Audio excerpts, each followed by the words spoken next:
on March 14, 1853.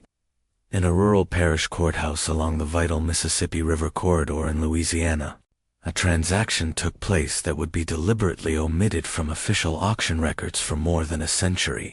A heavily pregnant woman was sold for $12, not $1,200, but a mere $12, the equivalent price of a loaf of daily bread. Court documents clearly prove the sale was perfectly legal, witnessed by 7 men whose signatures remain visible on the deed of sale to this day.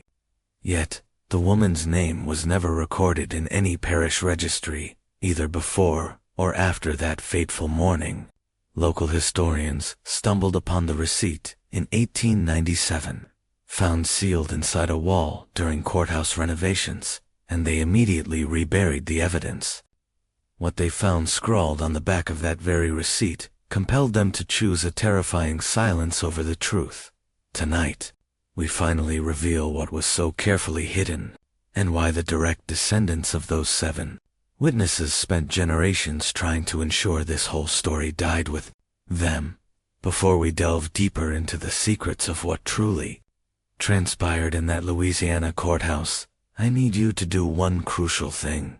Subscribe to this channel and be sure to hit that notification bell, because stories like this, the ones they fought tooth and nail to bury, must be told. And I want to know, where are you listening from right now? Drop your state or city in the comments section. Let's measure just how far these hidden histories can reach. The transaction that occurred on that cold March morning was not a random anomaly born from chaos or simple bureaucratic confusion. It was deliberate, cold-blooded, meticulously calculated, and entirely legal under the ironclad laws that governed Louisiana in the violent years before the Civil War tore the nation apart. St. Helena Parish in 1853 was a place where Spanish moss hung so thick from the ancient live oaks that the daylight struggled to reach the ground. It was a place where the air carried the taste of river silt and sweet sugarcane smoke, and where the ultimate wealth of the land was measured not in acres, but in the number of human beings counted as property. The parish sat in the rich, fertile crescent between Baton Rouge and the Mississippi border, close enough to the river to guarantee prosperity, yet remote enough to meticulously keep its own secrets. The tiny town of Greensburg served as the parish seat, a cluster of whitewashed buildings arranged around a courthouse square, where business was conducted with the rigid formality of a church service. Every Saturday, the courthouse steps themselves transformed into an auction block. Furniture, livestock, land, and people changed hands with equal bureaucratic efficiency. The auctioneers were masters of their cruel trade. The buyers knew their absolute limits, and everyone fully understood that what transpired on those steps was sanctioned by law, blessed by local custom, and brutally enforced by men who genuinely believed themselves to be the very architects of civilization itself. In the spring of that year, 3 men held a particular, suffocating power in St. Helena Parish. Judge Amos Krenshaw presided over the district court with the unchallengeable authority of Scripture. At 62, he had spent 4 long decades interpreting laws written to protect property above all else. His decision shaped the parish like a massive river shapes its banks, slowly, inevitably, with a force that seemed as unchangeable as nature itself. Below him in influence, but equal in raw ambition, was Duncan Fairholm, a plantation owner whose family had controlled over 4,000 acres of prime cotton land since Louisiana became a state. Fairholm was 47, educated in Charleston, fluent in French, and ruthlessly efficient in business. His immense plantation, Bellamont, employed an overseer named Silas Guthrie, a man whose savage reputation for cruelty kept the enslaved population compliant through unrelenting fear alone. The third man in this trinity of power was Nathaniel Puit, the parish tax assessor and recorder of deeds. Puit was younger, 39, and fiercely hungry for status, in a society where a family name meant everything and his meant nothing. He had arrived in Louisiana from Virginia with suspiciously forged letters of introduction and a keen understanding that in the chaos of westward expansion, a man could entirely reinvent himself if he was willing to do what others would not. These three men fatefully intersected on the morning of March 14th because of a woman whose entire existence had been painstakingly erased from every record they controlled. Her name was Clara. She had been born on a Virginia tobacco plantation approximately 23 years earlier. The use of the word approximately matters here, because enslaved individuals were often not afforded the dignity of having recorded birth dates. She had been sold south at the tragic age of 15, brutally separated from her mother and two younger siblings at a Richmond auction house on a late summer Tuesday morning. The man who purchased her was Edmund Fairholm, Duncan's father, who eventually died of cholera in 1849, leaving his entire estate, including 47 human beings, to his son. Clara was assigned to work in the main house at Bellamont. She was known to be clever with numbers, could read despite the laws forbidding it, and possessed a quiet, inherent dignity that Duncan Fairholm first noticed, then fiercely resented, and eventually sought to entirely destroy. In October of 1852, Clara became pregnant. She never once spoke the father's name aloud. She did not need to. Everyone in the main house knew the truth. The enslaved women who worked beside her knew.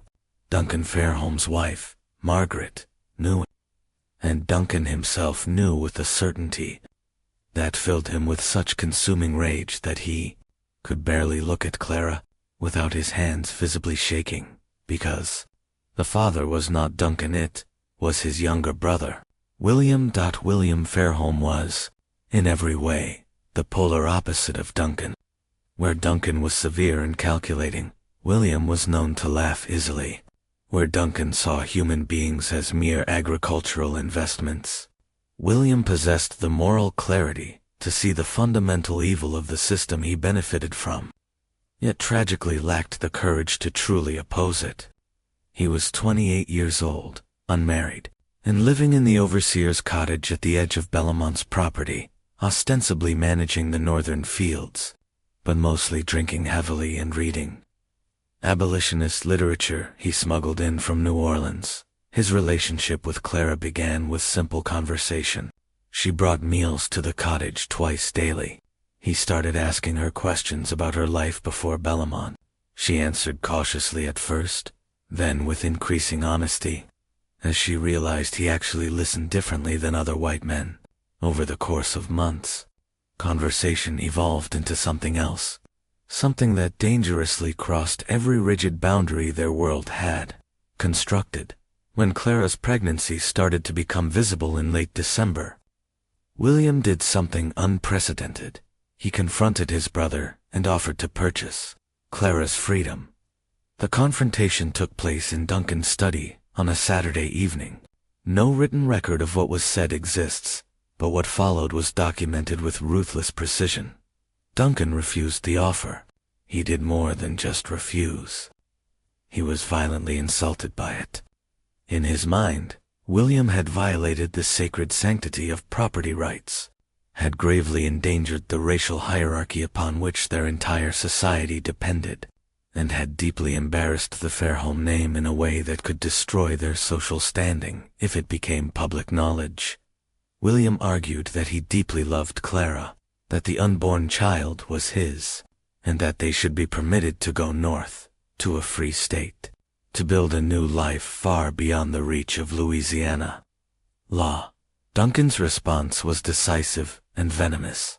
He immediately ordered Clara to be sold, not to some distant slave trader who might take her far away where William could never track her down. That would be too simple, too merciful. Duncan wanted his brother to witness the act, to watch, to truly understand the irreversible consequences of what Duncan called his betrayal. He arranged for Clara to be included in a routine public auction scheduled for March 14th, a routine sale of property seized for unpaid debts. It would be held on the courthouse steps in full public view, and entirely legal. But Duncan added a specific condition that revealed the absolute depth of his cruelty. He set Clara's minimum bid at a paltry $12. The amount was completely deliberate. In 1853, the average price for an enslaved woman of childbearing age in Louisiana was between $800 and $1,200. By setting the price at $12, Duncan achieved several objectives simultaneously. He demonstrated, publicly, that Clara was utterly worthless to him. He completely humiliated William by showing that the woman his brother claimed to love was worth less than a week's newspaper delivery, and most cunningly, he ensured that no legitimate buyer would bid. In the vicious economy of slavery, price instantly signaled quality. A woman offered for $12 must be gravely damaged, diseased, or completely unsuitable for work. No rational plantation owner would risk even minimal investment on such obvious refuse. Duncan knew exactly one person would bid. His true plan was not to sell Clara to a stranger. It was to sell her to someone who would ensure her suffering continued under circumstances that William could not prevent. He was selling her to Silas Guthrie, his overseer. The night before the auction, William Fairholm suddenly disappeared. He left no farewell note, took no horse, but simply walked away from Bellamont sometime after midnight, and was never seen in St. Helena Parish again. Some locals claimed he went north to join abolitionist movements in Boston. Others whispered that he drowned himself in the Mississippi, unable to endure his powerlessness. A few even darkly suggested that Duncan had him murdered and buried secretly in the vast cane fields where dozens of enslaved people were already interred in unmarked graves. The truth was simultaneously simpler and far more disturbing. William had gone directly to Judge Crenshaw's home in the hours before dawn and offered him everything he owned, approximately $3,000 in inheritance and land rights, for a single, critical favor. He wanted the judge to invalidate the sale, to declare it unlawful on some obscure technicality, simply to buy William time to find another solution. Judge Krenshaw listened to William's desperate plea with the detached expression of a man watching a child try to explain why the sky should be green instead of blue. When William finished, the judge asked a single, chilling question: "Did your brother sign the proper deed of sale?" William confirmed that he had. "Then the transaction is legal," Krenshaw declared. "Your grief does not supersede property law. Good evening, Mr. Fairholm." William left that house finally understanding that every institution, every single law, and every powerful man in the parish would side with Duncan. Not necessarily because they were all personally cruel, though many were, but because allowing William's sentiment to override Duncan's property rights would pose an existential threat to the entire foundation of their economy. If love could truly supersede ownership, the entire system would immediately collapse. Clara spent her final night at Bellamont, in the slave quarters, sheltered by women who tenderly braided her hair and sang spirituals older than Louisiana, older than the American nation itself, songs carried in the brutal confines of transatlantic ships from Africa. They knew, with a certainty that chilled them, that they would likely never see her again. They understood the grim reputation of men like Silas Guthrie and what he did to the women he claimed to own. One of the women, an elderly cook named Bethy, who had endured 50 long years of bondage, pressed a small, tightly wrapped cloth bundle into Clara's trembling hands. Inside, nested in oilcloth, was a knife barely longer than the span of Clara's palm. "You hide this," Bethy whispered fiercely. "You hide it deep, and when the time comes, you do what needs doing." Clara simply nodded. She understood the terrible purpose. The knife was not a weapon for self-defense. It was an instrument of mercy. For her unborn child, should their suffering become truly unbearable. For herself, if all other avenues of escape were sealed forever. She spent the rest of the night stitching it into the hem of her worn dress, her fingers remarkably steady, despite the fear that tasted like bitter copper in her mouth. The auction commenced sharply at 10 o'clock that morning beneath skies so low and gray, they seemed to perfectly mirror the moral depravity of everything occurring beneath them. Approximately 40 people had gathered in the courthouse square.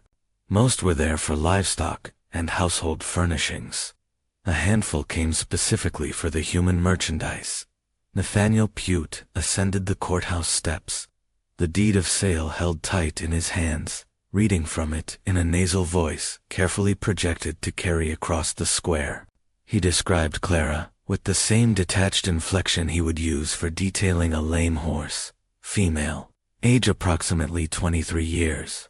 House trained, literate, though such a skill is of questionable value here. Currently with child. Minimum bid, $12.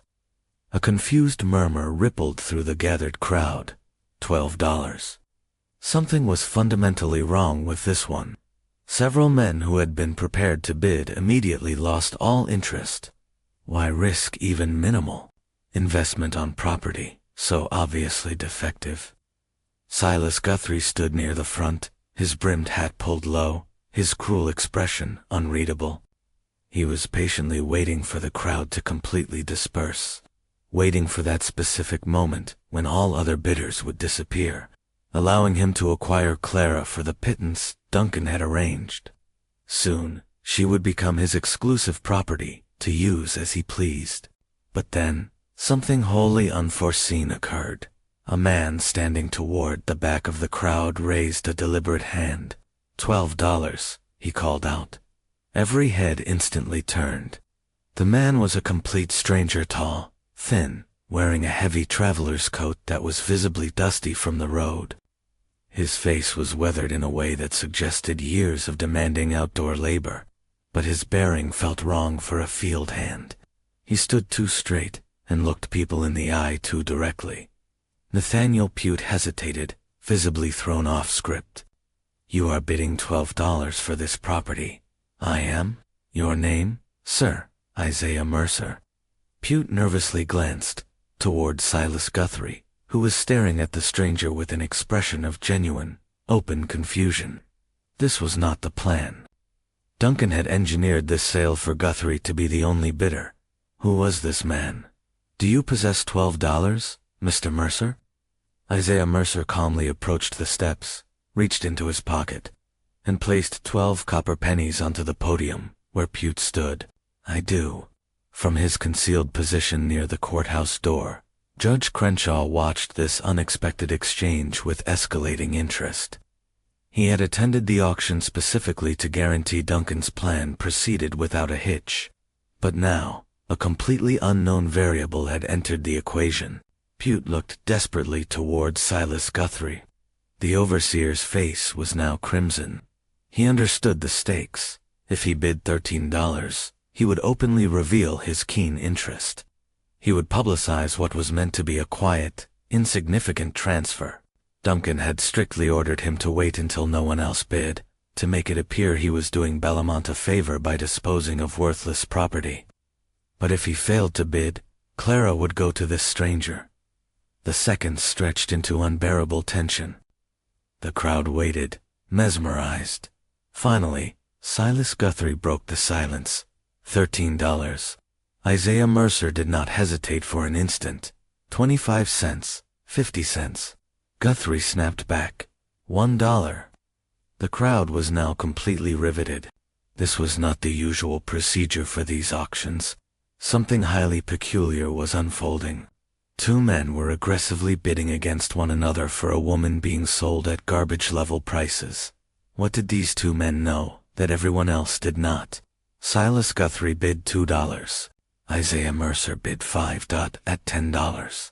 Guthrie abruptly stopped, not because he lacked the funds, but because Duncan's instructions had been absolute. Do not overpay. Do not attract attention. The entire goal was to acquire Clara quietly, to make the transaction seem trivial. But it was now far from trivial. $10 once, Nathaniel Puit called out, his voice laced with uncertainty. $10 twice. He paused, looking directly toward Judge Krenshaw for necessary guidance. The judge gave a small, decisive nod. Sold to Mr. Isaiah Mercer for $10. Clara, who had been standing motionlessly beside the courthouse steps throughout this dramatic exchange, her hands bound, her pregnancy prominent beneath her thin dress, lifted her gaze to the man who had just purchased her. Isaiah Mercer met her eyes, and although his expression remained carefully unchanged, Clara saw something in his steady gaze that made her breath immediately hitch in her throat. Recognition. The deed of sale was signed within minutes. Isaiah Mercer paid the $10 in coins, carefully counting them onto Puit's desk. Judge Krenshaw officially witnessed the transaction with his signature. By law, Clara was now the legal property of a man she had never met until that very morning. But the oddity of the sale had drawn unwanted attention. As Mercer quickly led Clara away from the courthouse toward a small wagon waiting at the edge of the square, Duncan Fairholm emerged from inside the building, where he had been watching through a window. "Mr. Mercer," Duncan called out. His voice was sharp, accustomed to instant obedience. "A moment of your time." Isaiah Mercer immediately stopped. He did not release Clara's arm. When he turned to face Duncan, his expression remained deliberately neutral. "Mr. Fairholm, you are not from this parish." "I am not." "What brings you to St. Helena?" "Business." Duncan took a step closer, scrutinizing the man. He was desperately trying to place him, trying to understand what terrifying disruption had just taken place. The auction was supposed to be controlled, perfectly predictable. This outcome was neither. "What sort of business?" "My own sort," Mercer replied. His voice was quiet, but firmly resolute. "The transaction was legal. The judge witnessed it. Unless you have some objection to the sale." It was a challenge disguised as a simple question. Duncan recognized it instantly. If he objected, he would need to state his grounds. And what grounds could he possibly offer? That he had intentionally undervalued Clara to humiliate his brother? That he had conspired for his overseer to purchase her for purposes he preferred not to state publicly? "No objection," Duncan said slowly, "though I am curious. What do you intend to do with property you purchased for such a minimal price?" "That is my business, Mr. Fairholm. Good day." Isaiah Mercer turned and continued toward the waiting wagon. Clara walked quickly beside him, her mind racing wildly. Nothing about this made sense. This man had aggressively bid against Silas Guthrie, had paid $10, a significant sum for him to have on hand for a woman being sold as refuse.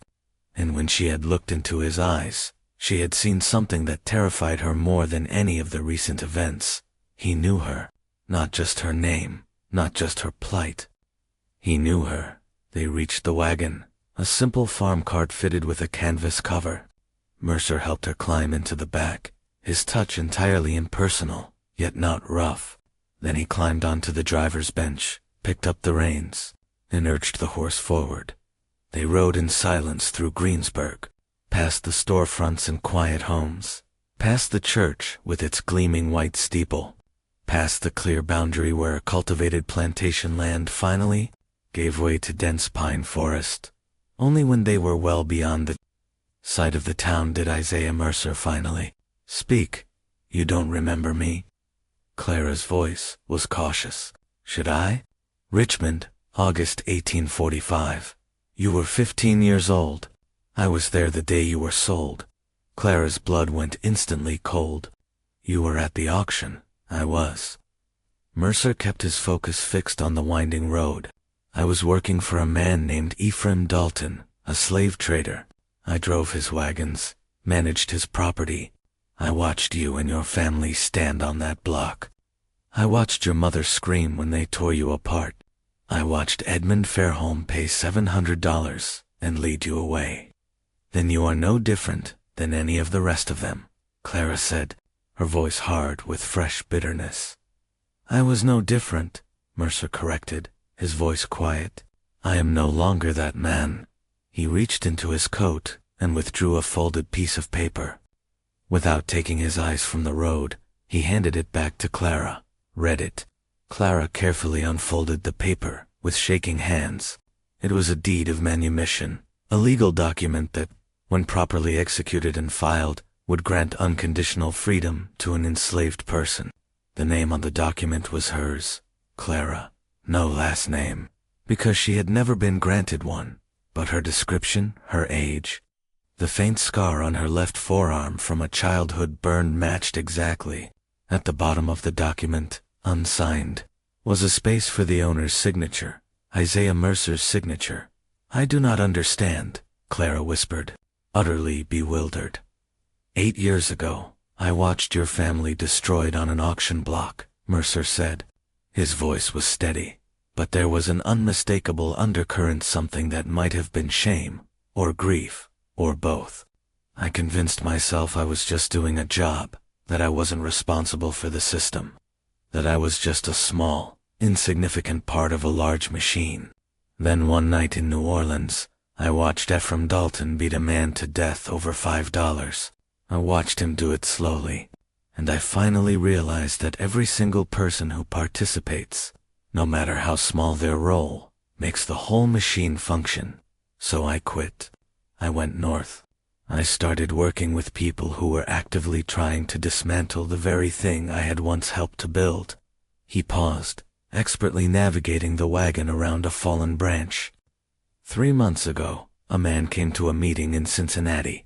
His name was William Fairholm. He told us about a woman in Louisiana who was carrying his child. He told us his brother was going to sell her to an overseer known for unimaginable brutality. He gave us the date and location of the auction. He begged if anyone could help. Clara's hand moved instinctively to cradle her stomach. "William sent you." "He paid me," Mercer confirmed. "Not just to purchase you. He paid me to bring you north, to a safe house in Illinois, to a place where you and your child can be free." Clara stared blankly at the deed in her hands. Freedom? The word felt distant, impossible, a promise that had been cruelly weaponized against enslaved people for so long that she could no longer trust it. "Where is William now?" she finally asked. Mercer's profound silence answered before his words did. "He died 2 weeks ago. Fever, they had claimed. He was in Kentucky, trying to arrange passage for others." "The people I work with," Mercer countered, "they suspect it might not have been fever. They believe someone from Louisiana successfully tracked him down." Clara closed her eyes, a sharp sting of pain hitting her. William reckless, idealistic William, who had read her poetry and promised her things that could never be. William, who had at least tried to do the right thing, which was far more than most men in his position would ever dream of. Duncan had him killed, she stated, her voice devoid of inflection. "It was not a question. We can't prove it, but yes, I believe that is the truth." Just when it seemed the worst tragedy of this story was behind them, when it looked like Clara might finally secure her freedom, the true horror of what happened in St. Helena Parish is about to reveal itself. If this terrifying story is giving you chills, please share this video with a friend who loves dark mysteries. Hit that like button to support our content. And absolutely do not forget to subscribe to the Forgotten Liturgy to never miss stories like this. Let us discover together what chilling twist happens next. The wagon continued its journey north throughout the long afternoon, following roads that grew increasingly rough and remote. Mercer meticulously outlined the route they would take. They would avoid main thoroughfares, traveling mostly at night, and rely on a clandestine network of safe houses operated by free black families and sympathetic white allies. It would be a journey of weeks to reach Illinois, and possibly months before Clara and her child would be truly safe. But something felt wrong. Clara could not articulate the precise problem, but years of brutal survival had trained her to trust her deepest instincts. And her instincts were screaming that Isaiah Mercer was lying. Not about everything. His story about Richmond might be genuine, and his expressed shame might be real. But something about this entire rescue felt rehearsed, staged, as if he were following a pre-written script, dictated by someone else. She recalled the auction, the absolutely perfect timing of Mercer's arrival, the way he had known exactly when and where to place his bid, and how effortlessly he had outmaneuvered Silas Guthrie. It was too easy. Duncan Fairholm simply did not make amateur mistakes. He planned every action with the devastating precision of a general deploying troops. If he had genuinely wanted Clara to end up with Guthrie, she would have gone to Guthrie, unless Duncan had wanted this specific thing to happen. The chilling realization settled over Clara like a plunge into ice water. This was not a rescue. This was a hunt. They made camp that night in a small clearing several miles from the nearest settlement, deep enough within the dense forest that the faint light of a fire would be invisible from the road. Mercer built a small, contained fire and offered Clara dried meat and cornbread. She ate mechanically, her mind relentlessly cycling through the possibilities. If Duncan had merely wanted her dead, he could have easily had her killed at Bellamont. It would have been simple, quiet. Enslaved women disappeared regularly. No one questioned it. But Duncan did not want her dead. He wanted William utterly destroyed, and William was already beyond his physical reach, so Duncan needed something else.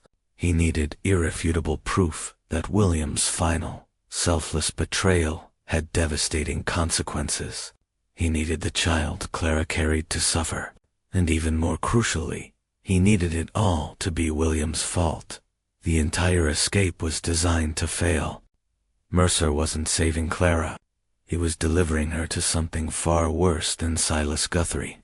Somewhere along this heavily monitored route, they would be intercepted by slave catchers' men who would claim Clara was a runaway.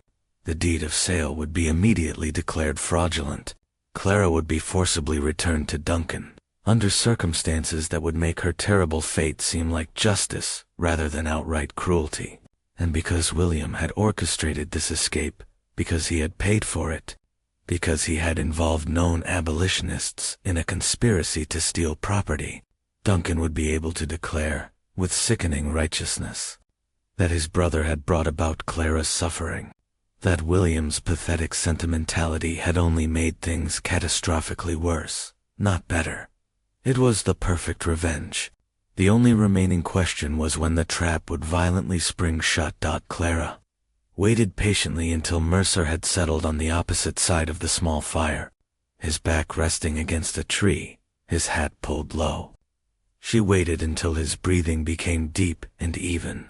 Then, she cautiously reached into the hem of her dress and retrieved the small knife Bethy had given her. The blade was small, but lethally sharp. She tested the edge against her thumb, feeling it bite into the skin. She could easily kill him right now, while he slept. But what then?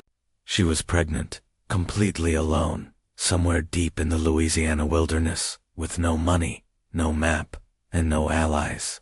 Even if she made it to a main road, she would be captured within days. A pregnant black woman traveling alone would be instantly stopped, questioned, and returned to whoever claimed ownership. The knife was not the answer. Perhaps honesty was. "I know this is not real," Clara said quietly. Mercer did not stir. For several tense seconds, she thought he might genuinely be asleep. Then, he slowly pushed his hat back and looked at her across the flickering fire. "Explain." "Duncan planned this. He wanted me to attempt to escape. He wanted it to fail. You are part of that plan." Mercer's neutral expression did not crack. "Why would I agree to such a plan? Money or safety?" Clara pressed. "Perhaps Duncan threatened to expose you for having helped real runaways before. Maybe he offered to pay you far more than William ever did. I don't know why, but I know this is not what you told me it was." The fire crackled loudly between them. Somewhere in the deep darkness, an owl suddenly called out. Finally, Isaiah Mercer spoke. "You are smarter than William gave you credit for." Clara's grip instinctively tightened on the knife hidden in her skirt. "So I am right." "Partially." Mercer sat forward, resting his elbows on his knees. "Yes, Duncan knows about this escape. Yes, he planned for it to fail. But you are wrong about why I am helping him." "Then why?"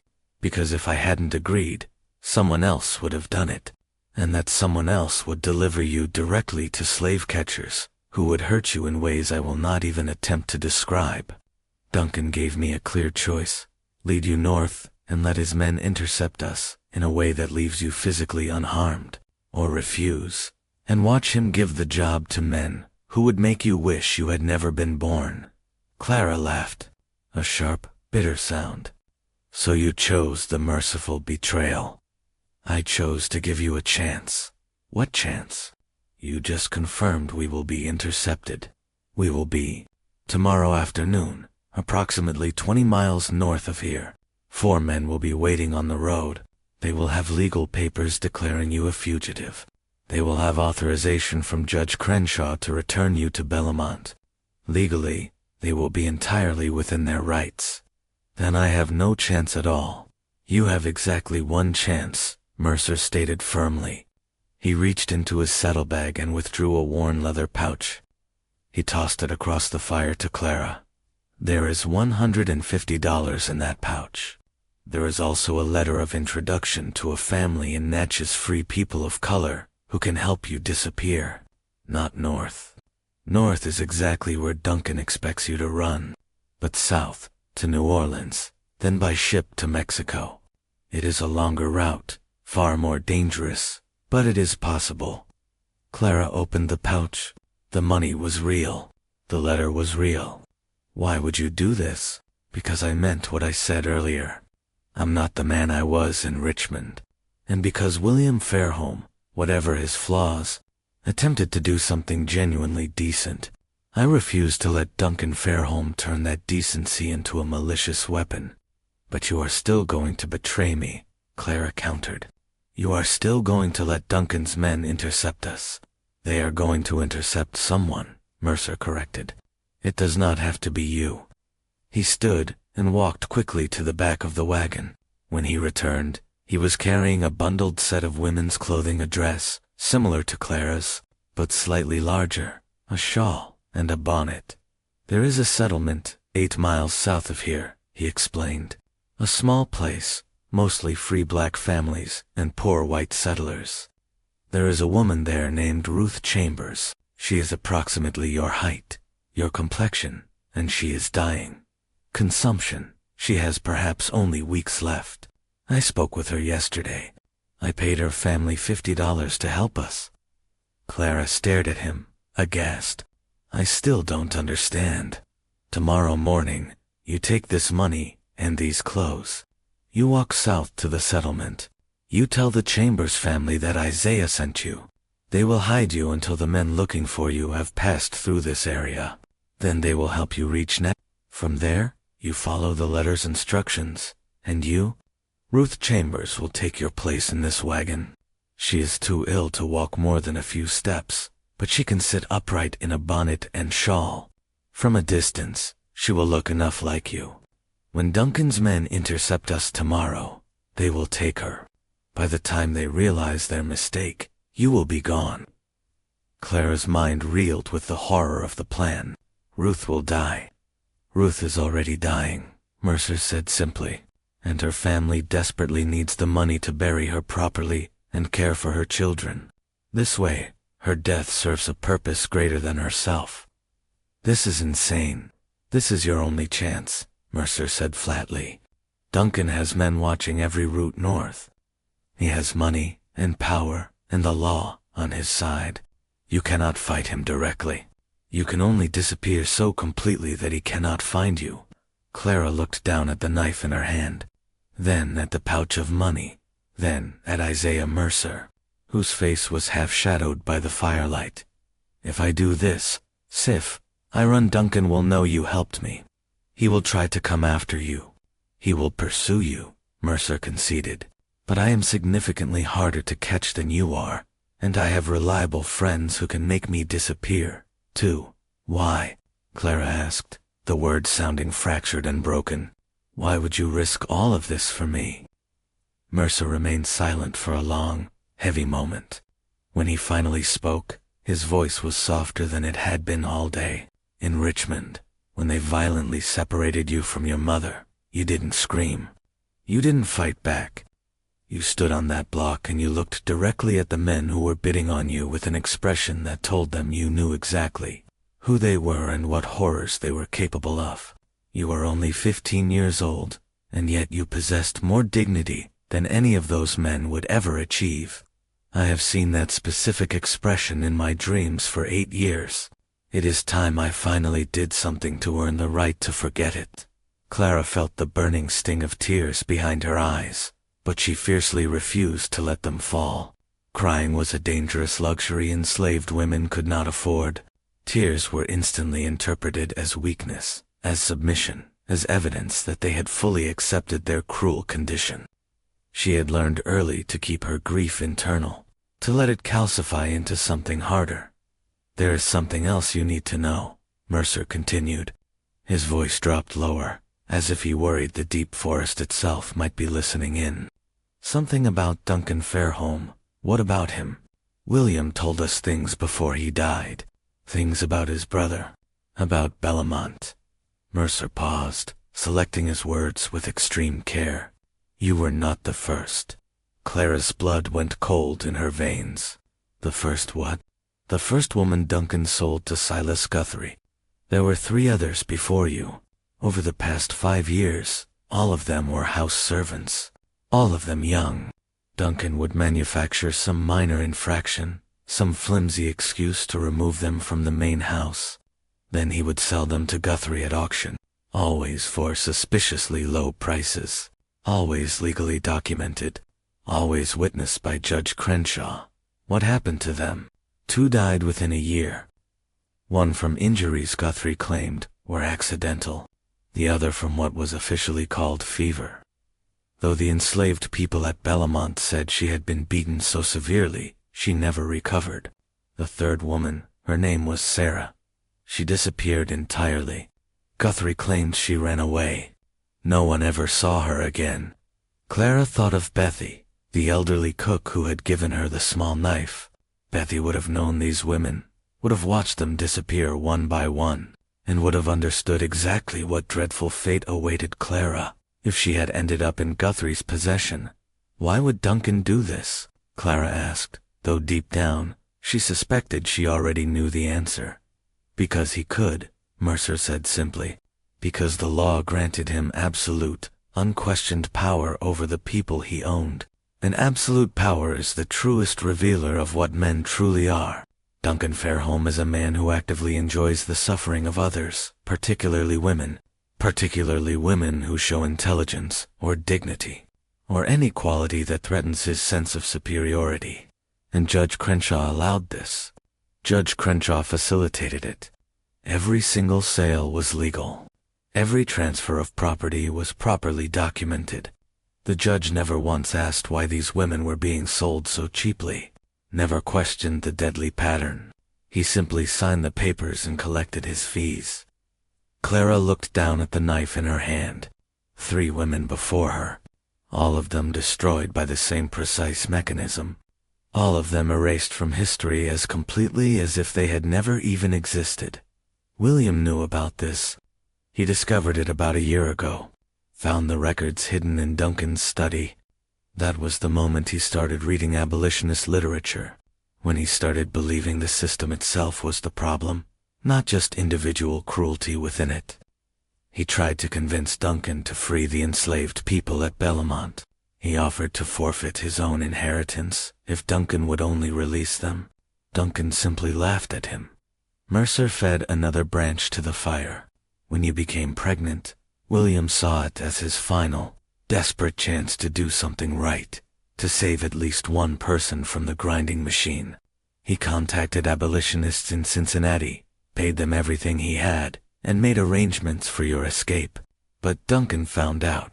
We suspect someone in Cincinnati betrayed us, someone who sold information to slave catchers, who then sold it directly to Duncan. By the time William realized the escape plan was compromised, it was too late. Duncan had already restructured the entire auction to ensure you would end up exactly where he wanted you. Then why did William go to Kentucky, if he knew the plan had failed? Mercer's jaw tightened. Because he was trying to find another way. He thought, if he could reach the Underground Railroad network, if He could get messages to conductors. Operating in Louisiana, he could arrange a secondary rescue, something Duncan would not anticipate. But Duncan found him first. Duncan's reach is longer than any of us understood. He has connections to slave catchers across 5 statesmen who make their living hunting human beings. When William started asking questions in Kentucky, someone reported it. 3 days later, William was dead. Clara absorbed this crushing information slowly. William, foolish and idealistic. William had tried. He had truly, genuinely tried. More than that, he had kept trying even after his first plan had failed. That had to count for something, even if it ultimately accomplished nothing. The fever, they said, killed him, Clara asked, her voice quiet. What really happened? We will never know for certain. His body was found in a boarding house in Louisville. The proprietor claimed William had been sick for 2 days, complained of stomach pain, vomiting, and died in his sleep. But one of the abolitionists who saw the body afterward noted William's fingernails were blue. His lips were discolored. Those are signs of poisoning, not fever. Duncan poisoned his own brother, or paid someone else to do it. Either way, William became a problem Duncan needed to eliminate. And Duncan is very good at eliminating problems while keeping his own hands clean. Clara thought about this, about a man so consumed by the need for control that he would murder his own blood relative, about a system that gave such men absolute power and called it civilization. If Duncan could kill William and make it look natural, Clara said slowly, then he could kill you, too. You understand that? Yes. This plan you have sending me south while Ruth takes my place, it will only work if Duncan believes you were genuinely trying to help me escape. If he suspects you deliberately failed him, you are a dead man. I know. Then why risk it? Mercer looked at her directly. Because I am tired of being the person who looks away. I am tired of telling myself that I'm just following orders. Just doing a job. Just trying to survive in a system I didn't create. Every person who makes that excuse, who chooses their own safety over someone else's suffering, makes the system stronger. I cannot dismantle slavery by myself. But I can save one person. I can do one thing that truly matters. It was, Clara realized, the exact same logic that had motivated William, the same tragically futile, yet beautiful logic that got idealistic people killed. But it was also the only logic that ever changed anything. Clara made her decision. I will go south, she said. But I need to know something first. The Chambers family. How did you find them? How did you arrange this complicated plan? I have been traveling through Louisiana for 3 months, precisely while preparing for your escape. I made contacts in several communities. I offered money to families who might be willing to help. The Chambers family was one of 3 who agreed. 3 families. You planned multiple escape routes. I planned for contingencies, Mercer replied. Duncan Fairholm is not the only one who can think several moves ahead. Clara felt a profound realization shift inside her. This man, this stranger, who had participated in her family's destruction 8 years ago, had spent 3 months meticulously preparing to save her, had risked his life to create multiple options, had thought through scenarios and backup plans with the same meticulous care Duncan applied to his cruelty. Perhaps redemption was not a single, grand, dramatic gesture. Perhaps it was the slow, methodical, arduous work of simply becoming someone profoundly different than you had been. What about Ruth? Clara asked, her voice returning to the present horror. When Duncan's men realize they have the wrong woman, what will they do to her? Nothing, Mercer said. She will already be dying. By the time they discover the switch, Ruth will likely be unconscious or delirious from fever. They cannot torture someone who is that far gone, and they certainly cannot prove she willingly participated in a deception. For all anyone knows, I simply made an honest mistake. I believed Ruth was you. Duncan will not accept that explanation. Duncan does not have to accept it. He just has to acknowledge that he cannot legally prove otherwise. And without proof, even Duncan Fairholm has limits to what he can do publicly. Clara was not entirely convinced, but she had no better alternative. She thought about Ruth Chambers, a woman she had never met, who was sacrificing her final days to give Clara a chance at freedom. It was a debt that could never be repaid. "I want to meet her," Clara said before she left. "I want to thank her." "That is not wise. The less you know about each other, the safer you both remain." "I do not care about safe," Clara stated, her voice harder than she intended. "A woman is dying for me. The least I can do is look her in the eye and tell her I will not waste what she is giving me." Mercer studied her for a long moment. Then he nodded slowly. "We will stop at the settlement in the morning. You will have 15 minutes. No more." They reached the Chambers settlement just after dawn. It was less a town than a cluster of small cabins arranged informally around a common well, home to perhaps 30 people, free black families mostly, along with a few white families, too poor to care about racial hierarchies. It was the kind of place that appeared on no official maps, that existed in the forgotten gaps between parishes, that survived purely by being invisible to those who might want to destroy it. Ruth Chambers lived in the smallest cabin at the very edge of the settlement. Her husband had died 2 years earlier in a logging accident. Her 3 children, ranging from age 4 to 12, were being cared for by neighbors, while their mother spent her final days in relative peace. Relative, because consumption did not allow for peaceful deaths. It hollowed a person out slowly, turned their lungs into useless, ravaged meat, making every single breath a desperate battle. You knew you would eventually lose. Clara entered the cabin with Mercer directly behind her. The interior was dim, lit only by a single window covered with oiled paper. The air smelled strongly of sickness and sage. The latter's presence burned in a futile attempt to mask the former smell. Ruth lay on a narrow, hard bed against the far wall. She was so frail that her body barely disturbed the blanket covering her. Her skin held the grayish, translucent cast of someone whose vital organs were already failing. But her eyes, when she focused them on Clara, were startlingly clear. "You are the one," Ruth whispered, her voice a thread of sound. I wanted to see if that was true. "I am Clara." Clara moved closer to the bed. "I don't know if I am worth what you are giving me." "Nobody is worth a life," Ruth replied, her voice steady. "But that is not why I agreed to help you. I agreed because my children desperately need what Mr. Mercer paid. Because I am dying anyway, and because if I have to die, I would rather die doing something that truly means something." "Your children," Clara said, the lump in her throat thickening. "What will become of them?" "My sister will take them in. The money Mr. Mercer gave us will be enough to feed them through the cruel winter. Maybe enough to purchase a small plot of land where they can finally grow their own food. It is more than I could have ever given them otherwise." Clara felt the burning sting of tears once more. She knelt beside the bed, gently taking Ruth's hand. The bones beneath her fingers felt like bird bones, light and achingly fragile. "I will remember you," Clara promised. "I will tell my child about you, about what you did. Your name will not be forgotten." Ruth managed a weak, ethereal smile. "Names do not matter much where I am going. But if it comforts you to remember, then remember. Just make sure you live. Make sure that baby lives. Do not let me trade my death for nothing." "I will live," Clara vowed. "Whatever it takes." "Good."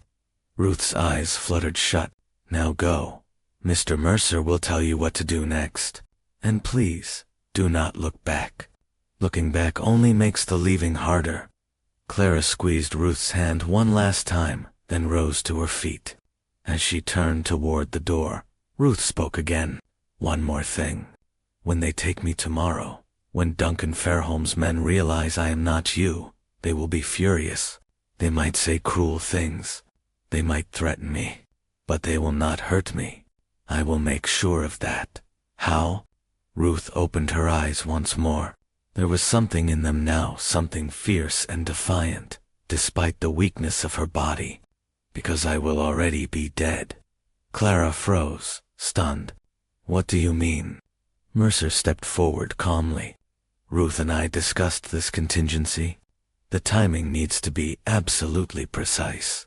If she dies during the interception before Duncan's men can thoroughly question her, they have zero leverage.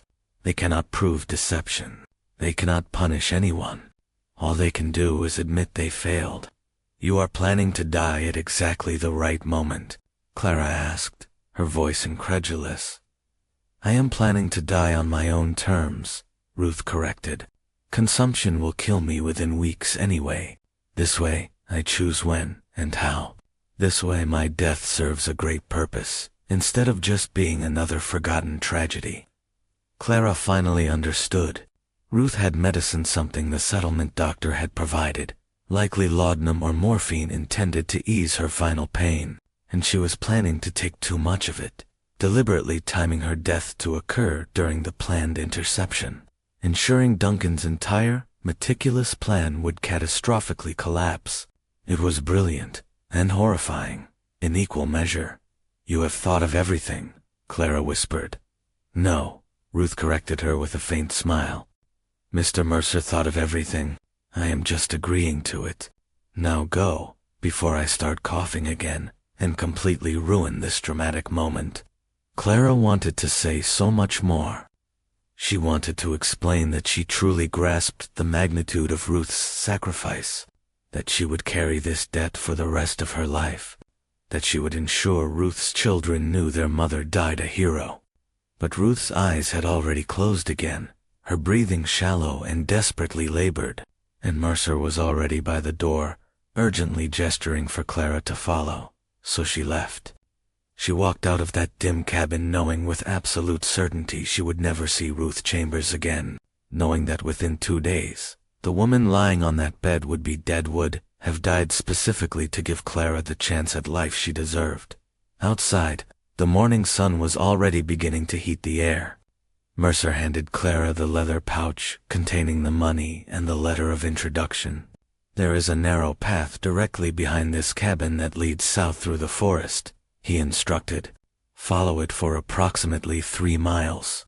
It will bring you out onto a rough road. Take that road west until you reach a tavern called the Black Swan. The owner's name is Marcus.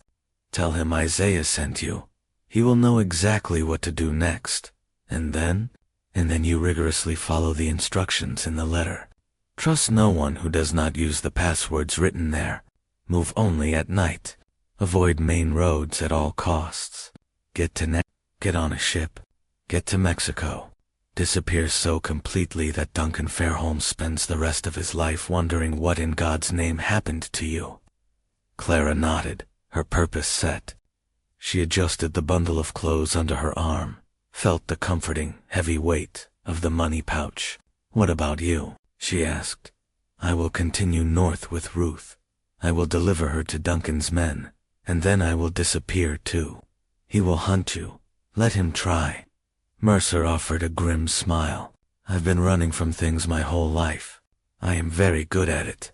Clara longed to thank him. She wanted to say something profound about redemption, about second chances, and the possibility of fundamental change, but words felt utterly inadequate. So instead, she did something unexpected. She embraced him. Mercer stiffened, clearly not expecting any physical contact. Then, slowly and carefully, he returned the embrace. Thank you, Clara whispered into his coat. Survive, Mercer replied, his voice a low command. That is all the thanks I need. They separated. Clara turned immediately toward the path Ruth had indicated. She did not look back. Looking back only makes the leaving harder. Behind her, Isaiah Mercer watched until she disappeared into the dense, silent trees. He then returned to the cabin where Ruth Chambers lay dying, where a dangerous, desperate plan had been set in motion that would either secure Clara's freedom or utterly destroy everyone involved. The next 24 hours would determine which dot Clara left before the sun was fully up. carrying the money pouch and the bundle of clothes. Mercer watched her go, a fleeting silhouette against the gray pre-dawn light, then turned to hitch the horse to the wagon. By the time the sun fully rose, Ruth Chambers was sitting upright in the back of the wagon, wrapped tightly in Clara's shawl, her gaunt face mostly hidden by the bonnet. She was so emaciated that the crude pregnancy pillow Mercer had fashioned from rags and secured around her waist looked surprisingly, almost believable. They traveled north throughout the morning. Ruth did not speak. The consumption had stolen most of her voice weeks ago. She simply sat, swaying weakly with the motion of the wagon. Her breathing alarmingly labored. At approximately 2 o'clock in the afternoon, 4 armed men on horseback suddenly appeared on the road ahead. They matched Mercer's description exactly. Hard men, armed with heavy rifles, and the arrogant confidence of people who knew the law would never question their brutal actions. The leader, a man named Porter, rode up to the wagon with papers already clutched in his hand. "Isaiah Mercer, we have a warrant for the return of fugitive property. A Negro woman named Clara absconded from Bellamont Plantation. We have reason to believe she is in your possession." "I purchased that woman legally," Mercer countered, holding the reins firmly. "I have the deed of sale." "The deed was obtained under false pretenses," Porter sneered. "Judge Krenshaw has voided the transaction. The woman is to be returned to her rightful owner." Porter moved to the back of the wagon and abruptly pulled aside the canvas covering.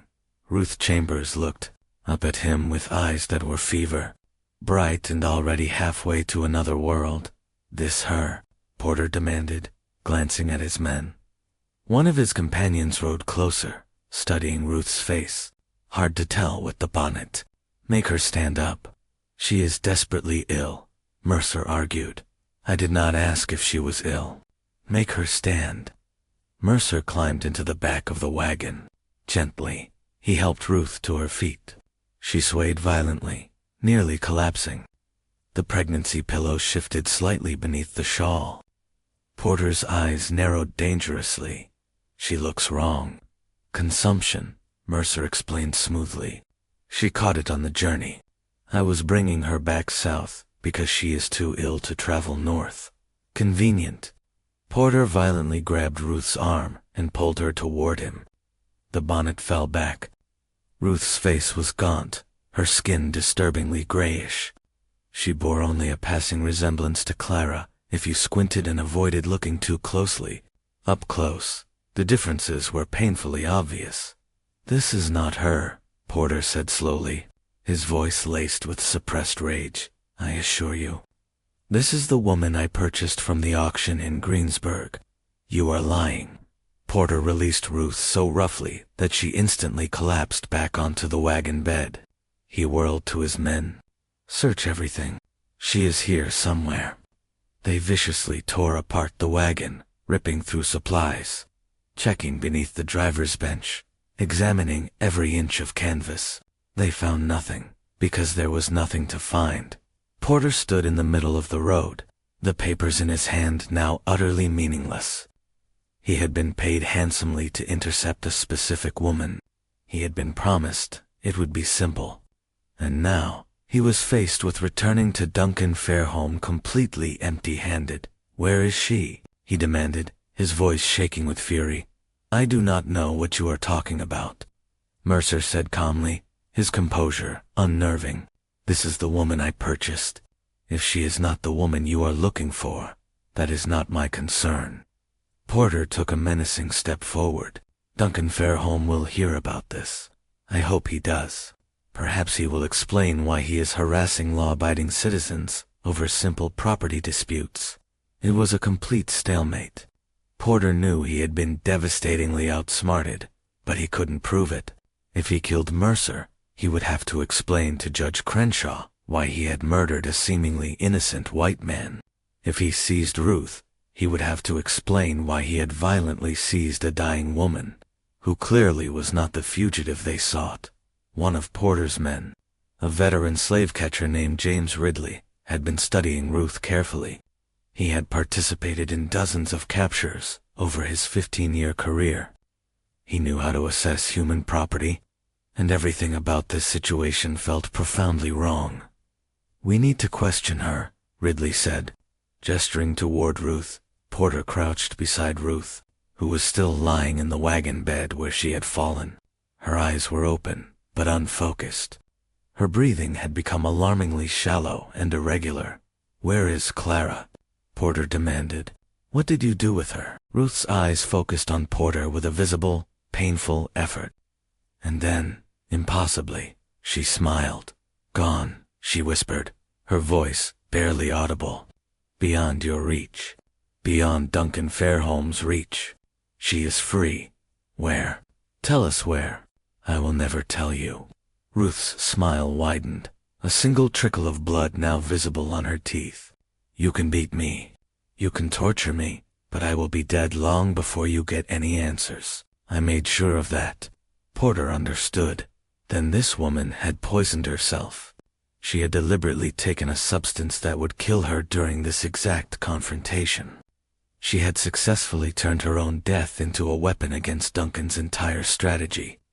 "You stupid woman," Porter snarled, though the certainty had drained from his voice, leaving it thin and confused. "You think this helps anyone? Duncan will find her eventually. He always does." "Maybe," Ruth agreed.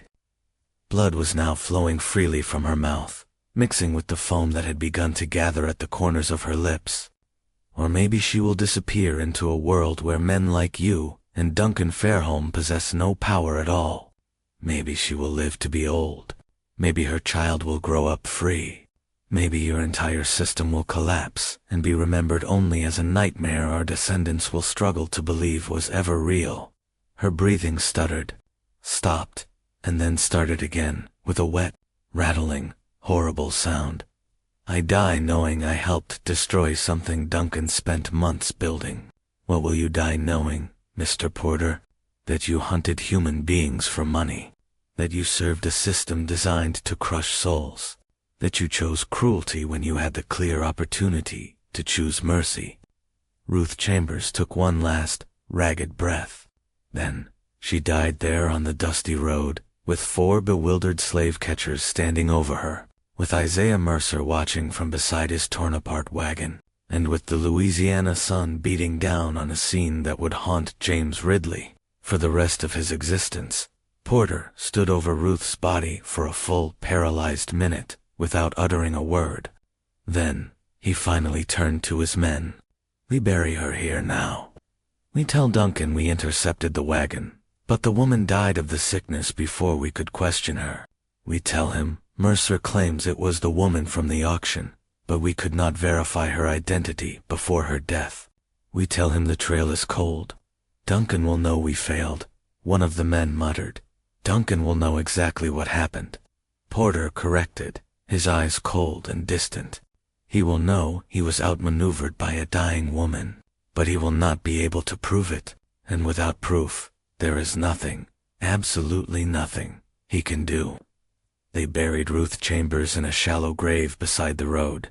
No marker, no ceremony, just another black body, returning to the Louisiana soil, one of thousands who would never be publicly mourned or officially remembered. Isaiah Mercer watched the burial without expression.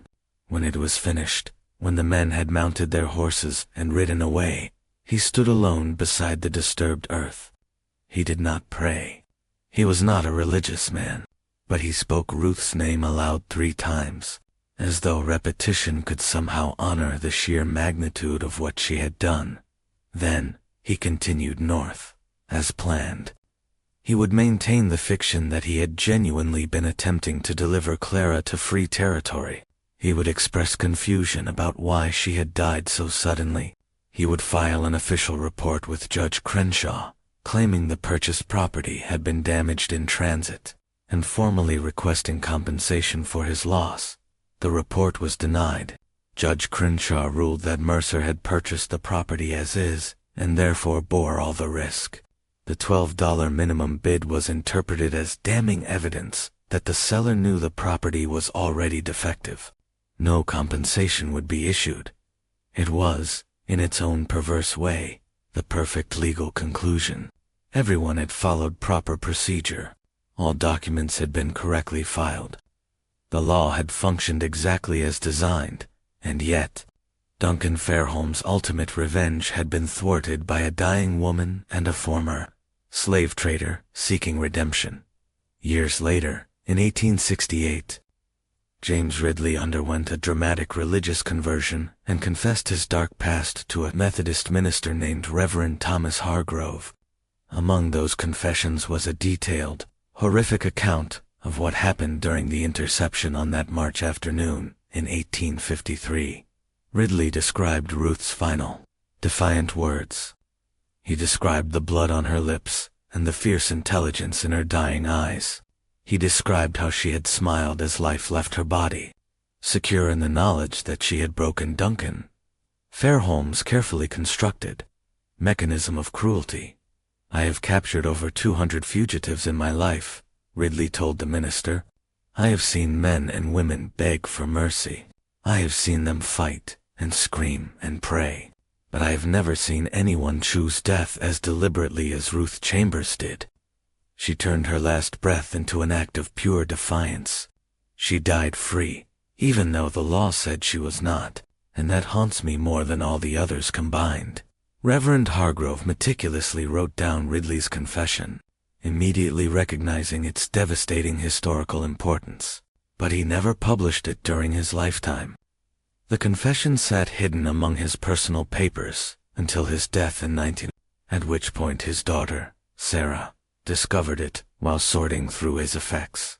She was horrified, not merely by the content, though that was disturbing enough, but by the deeper implications. Her revered father had known about this horrific incident for 34 years and had never reported it, had never shared it with historians or journalists, had simply preserved it privately, as though documenting evil was sufficient without actually confronting it. Sarah Fletcher did something her father had not. She published the confession in 1903 in a small abolitionist journal that few people read, but she published it nonetheless. She made it part of the public record. That publication is the reason we know the intimate details of Ruth Chambers's final moments. How we know she chose her death deliberately. How we know she smiled as she died, secure in the knowledge that she had broken Duncan Fairholm's malicious plan. Duncan Fairholm spent the next 6 months of his life consumed by the search for Clara. He hired professional slave catchers. He placed desperate advertisements in newspapers across 3 states. He offered rewards that escalated from $500 to $2,000. He never found her. Judge Krenshaw died in 1861, just before Louisiana seceded from the Union.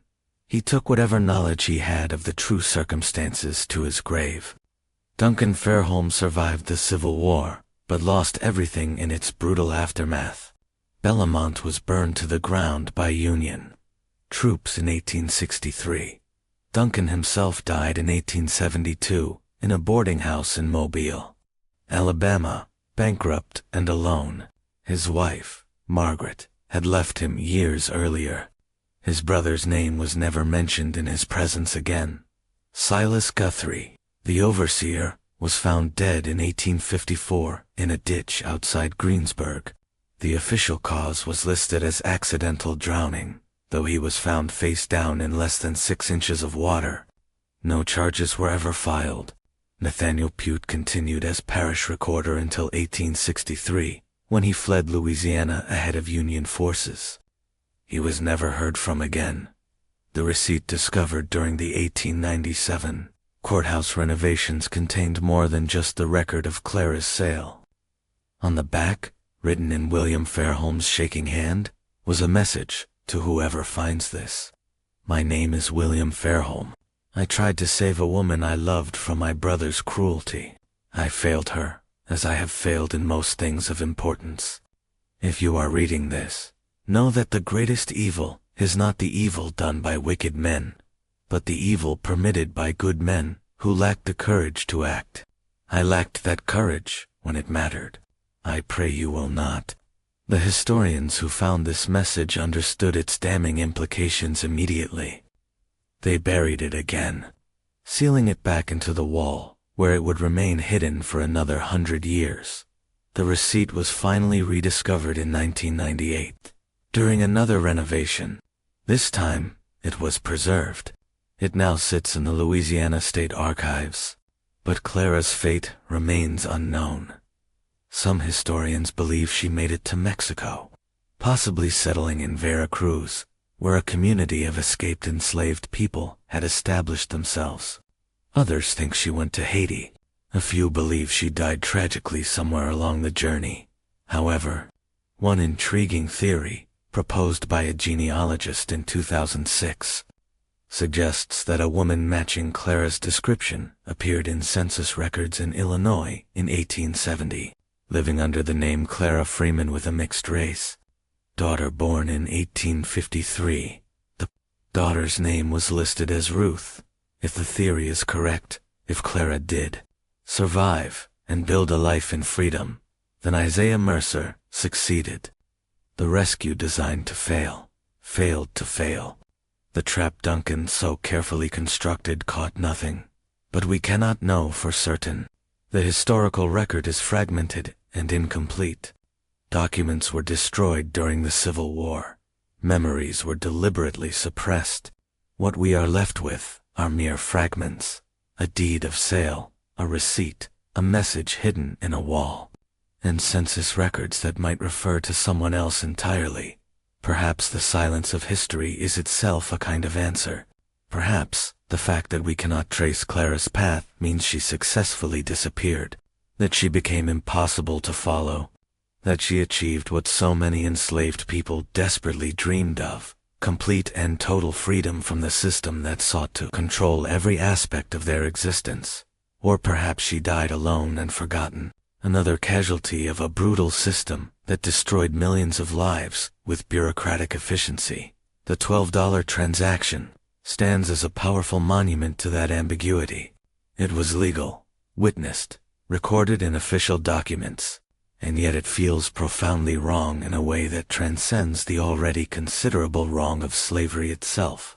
The deliberate devaluation of a human life, the use of bureaucratic mechanisms to inflict pure cruelty, the willing participation of judges and clerks and ordinary citizens in a transaction designed specifically to cause suffering.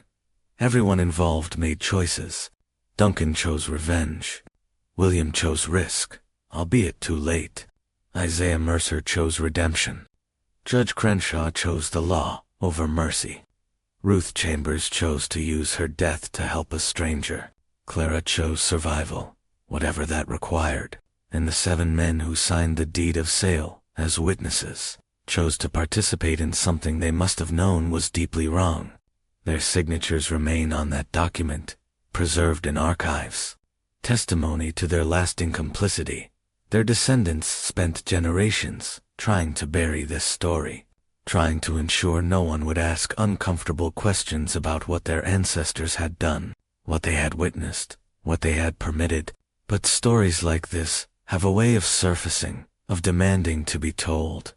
This mystery shows us that the cruelest weapon ever devised was not the whip or the chain, but the law itself, the system that made horror legal, that allowed men to destroy lives with a signature, and a handful of copper coins that permitted the sale of a pregnant woman for the price of a loaf of bread, not because anyone believed she was worthless, but specifically to demonstrate that worth could be assigned or revoked at will by those who held absolute power. What do you think of this story? Do you believe Clara survived and made it to freedom? Or did Duncan's enduring cruelty reach beyond death to ultimately claim her anyway? Leave your comment below.